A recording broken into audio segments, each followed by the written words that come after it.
Hi everyone, it's Kathy Zilski. Welcome back to my YouTube channel. Today I have a really cool frame die to share with you from Simon Says Stamp. It's called the Mom Floral Frame. I think this is a gorgeous frame die and I'm excited to share this bright and cheery card with you today. So let's take a look at the products I'm using. And here it is, the Mom Floral Frame. Now this is a full size A2 size, which is US A2, 4 1/4 by 5 1/2, designed to cut a full panel out for your card front. I'll also be using a set from me. This is called Tabbed Sentiments 2. It's actually designed to work with a tab die that I have, but the sentiments are really all-purpose and can work on any card or even scrapbook project that you might have. For ink today, Distress Oxides in Worn Lipstick, Carved Pumpkin, Mustard Seed, and the ever-lovely Twisted Citron.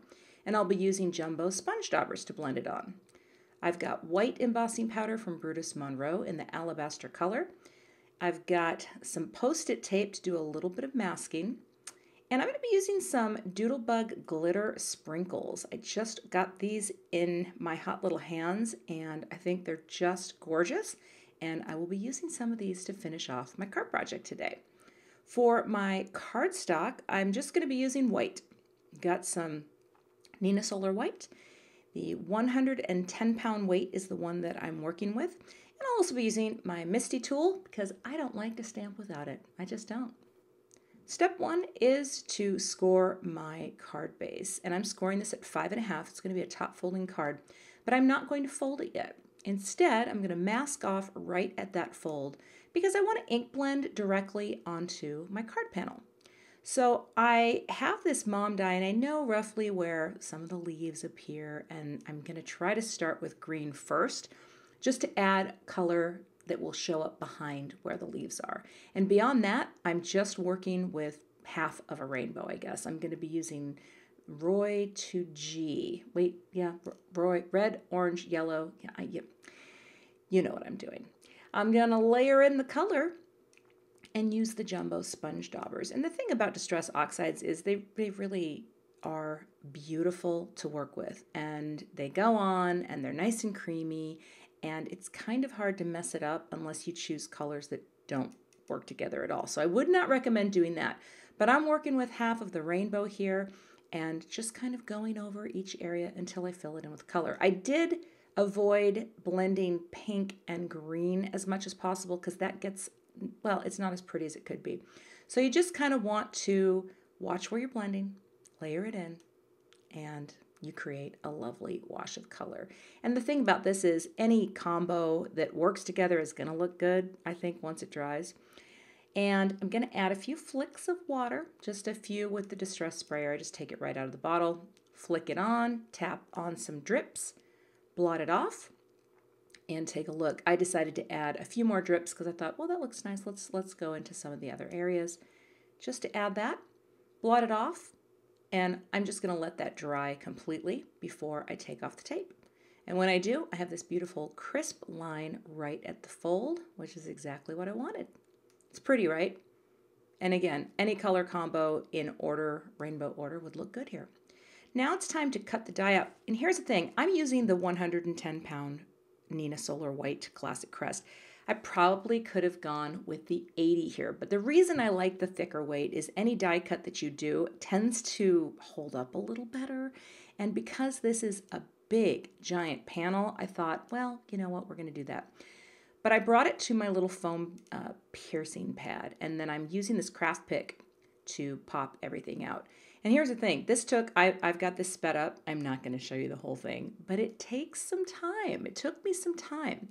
The reason I like the foam pad, though, is you can push really hard right into that foam.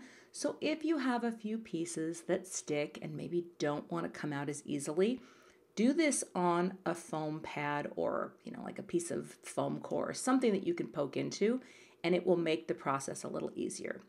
And then once you've got everything out, take some tape and gently go over to remove the hairs. I know they're not hairs, but I love to call them die hairs because look at all that comes up. And I didn't even get them all, but again, if I would have used a metal shim, I probably would have had a cleaner cut, but there you go. It ended up fine. Now, I'm adding thin foam squares all over the back because I wanted to pop the whole thing up. But here's the thing. This is also a labor of love because it takes a while to get foam everywhere on here. Because if you're going to pop it up, you have to go all in. So I used thin foam squares, and then I also went in and cut pieces as needed to be thin in all of the areas. It's got to be popped up. Okay, time to fold. It's all dry, so just fold it over and press down. Oh, I just think this panel turned out really, really nicely. Really like it. And I'm going to tape it shut because I need it to be flat. That's my golden rule of card making.